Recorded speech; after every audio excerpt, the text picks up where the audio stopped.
Over there is the Prophet's Mosque, and yeah, this is now an area where I'm gonna be very, very careful with where I go, what I say, what I film, because this is a very holy and sacred area. I feel very privileged to be able to see this.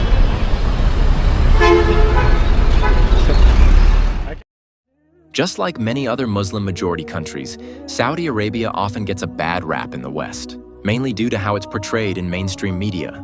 But over the past few years, a lot has changed. Since 2015, under the leadership of Crown Prince Mohammed bin Salman, the kingdom has been undergoing a major transformation. Through a bold plan called Vision 2030, Saudi Arabia is working to modernize the country and move its economy beyond oil. A big part of that is opening up to tourism and entertainment, and it's working. In 2023 alone, Saudi Arabia welcomed over 106 million visitors, nearly 27.5 million from other countries, and 79 million locals traveling within the country.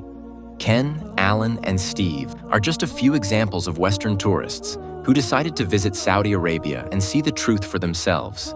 And what they found was the exact opposite of what they had been led to believe by the media. Steve, a traveler from Canada, was initially hesitant about bringing his family along. But once they arrived, and as the days went by, those worries started to fade. Although, love it. I think I'm gonna have to adjust my expectations of Saudi Arabia. Okay. Because before we came here, we've been pretty open about this. We were nervous. We didn't know what to expect. You can hear many different things out there in the world about what Saudi Arabia is like, and we didn't know how to imagine our trip would be. Ah, right. And even today, first time going to the beach, we didn't know what to expect.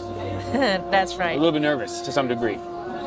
But day after day, we are having good experiences and good memories, and we are meeting some of the most hospitable people ever. That's right. So to be clear, we will do some more first time ever coming up on this trip, including tomorrow when we go to Medina for the first time ever. But I don't think there's any reason for us to have any sort of nervous or bad expectation. What we expect now, I think, is good times. Good times, yeah. Good memories, good food, good people. Beyond the warm hospitality of the Saudi people, one of the most unforgettable moments for many visitors is when they walk through the area just outside the Prophet's Mosque in Medina. The place is filled with people all moving in the same direction toward the mosque, yet the atmosphere remains peaceful and calming. And so I'm led to believe that as non-Muslims, Ivana and I are allowed to go in the courtyard around the mosque, where you can see these cool looking umbrellas that open this way. But we're certainly not allowed to go in the mosque, and we're not going to go in and make videos in there anyway. Whether you're Muslim or not, it's probably the wrong place to make video, I feel.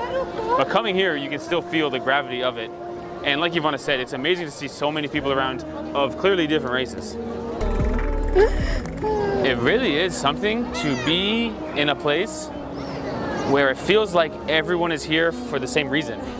Right? There's sort of one focus. Right. It's religion, it's like goodness and purity.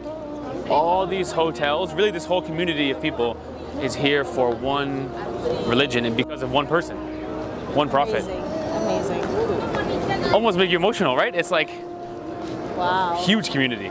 Yeah. So many different languages you hear, but everyone on one train of thought. It's very nice to be here. The same goes for Ken, a tourist from Germany, who was deeply moved by the warmth and kindness he received time and again from the Saudi people. What saddened him most, though, was how unfairly the country has been portrayed by the media. So much so that the reality he witnessed felt like a completely different world. And they are from the region here, from Medina? From Medina and Qasim, the other city of Saudi Arabia. Okay. Oh, what is this? قهوة Coffee. Coffee. قهوة عربي. Or tea. Yes, coffee. Number one. Oh, thank you so much. Yes, Shukran. Okay, so second type of date. Oh, this one is way more soft than the first one. Almost like a mushy consistency. But I think I prefer this one actually. And the black one is from Medina? Yes, this is the originally Medina. Okay, can I get 200 grams of the black one? I really have to say I like this coffee. It tastes very different compared to traditional coffee. I would say it's actually even more like tea, but it's really good. 50 grams, no problem. Okay. This is a gift for you from me. Gift from me? Yes. Oh, shukran. Okay, let's see. So he's filling up the box for me now. This is for your gift. Because you appreciate No, I can pay for it. Please, let me pay. No, I cannot take it free. Please, let me pay for the date. Gift. Are you I sure? like your videos daily. Thank you very much. I really appreciate that. Great hospitality. Thank you very much. I'm always a bit overwhelmed when I have experiences like this, where the people just treat me so kind. They don't accept my money, they don't let me pay. And I had situations like this before, for example in Pakistan a lot. He also added something deeply moving.